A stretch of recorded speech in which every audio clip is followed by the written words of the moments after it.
King. Thank you. May I proceed, Mr. King? As close as you can. Oh, you'll hear me. Speak into that microphone, please. Yeah.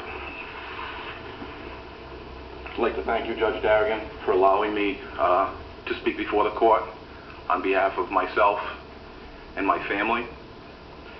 I'm going to try and paint a little picture of what the loss of Tracy has meant to my family.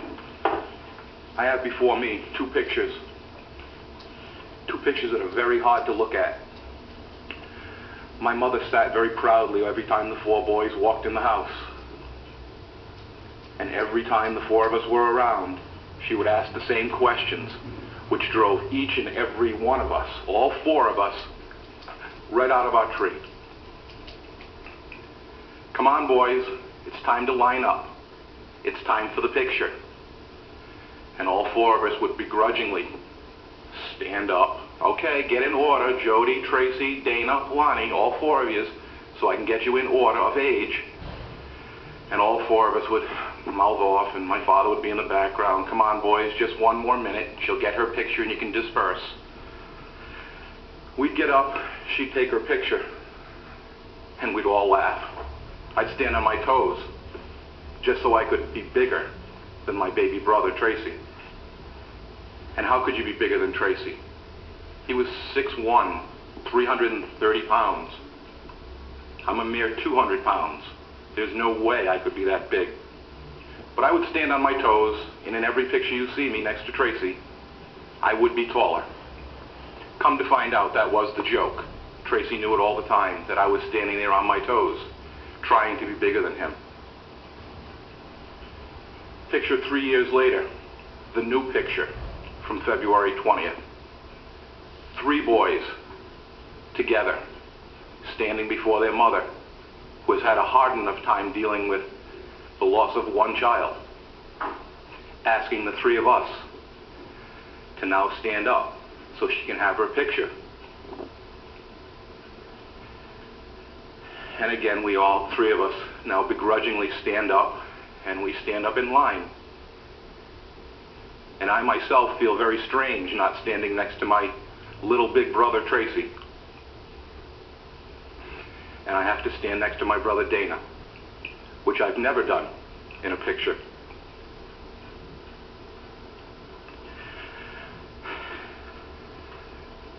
Tracy was the biggest pain in the, you know what I'm going to say. He was my brother Tracy. From day one, he was trouble. And we had our differences. But as we grew up, Tracy became the most dependable of us all. I could depend on Tracy for anything. If I was stuck on the George Washington Bridge at 3 o'clock in the morning and only had a phone call, I knew I could call Tracy. Tracy, I'm stuck on the George Washington Bridge. My car's broke down, I don't know what's wrong. All right, Jode, I'll be right there. And 3 hours later, he would show up with a truckload of tools, every tool imaginable, jacks, wrenches, screwdrivers, anything possible. And he'd stand up and get out of the truck and he'd go, "Ah, shoot, Jody, you got a pair of pants for me to wear?" Because he'd forget his pants. He'd grab everything and forget his pants. No child should have to bury a parent. No parent should ever have to bury a child. No brother or sister should have to bury a sibling so young. All these pains are the same. Most folks are not heroes. Most heroes never know it. I've known Tracy was a hero, but not how big a hero, till he was gone.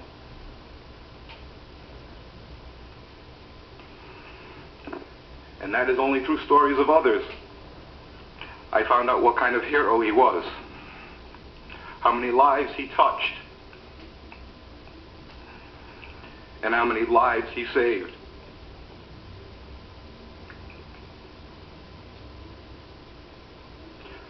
How many children lost their hero when their parents perished? I could not understand that loss until I lost my father, my hero, 1 year later. Judge Darrigan said, "There will be no exposition of the tragedy. Explicit and horrific events experienced by those victims of this fire, both living and dead. The fire was simply an accident, like the perfect storm. All things had to come together for this to have worked the way that it did. Although many more deserve to share their pain, excuse me.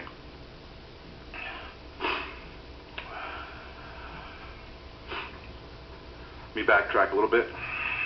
We must never forget, and we must always remember.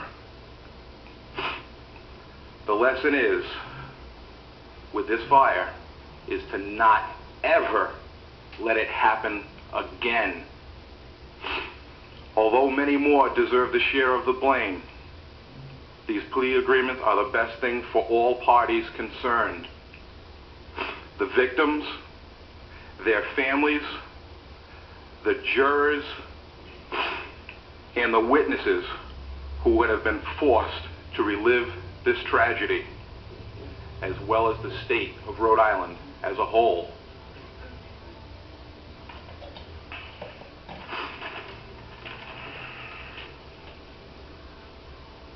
I wish this had never happened. I wish we could never all be sitting here listening to each family's recounting of their family member's greatness. But we are. And if we learn nothing from this, and we take nothing from this, that this never, ever happens again, not only in Rhode Island, not only in the U.S., but in the world. I could not wish my worst nightmares from that night, standing 8 feet from that door, on my worst enemy. And I would wish that on no one to ever have to live with what I have to live with every single day. Thank you, Your Honor. Thank you, Mr. King.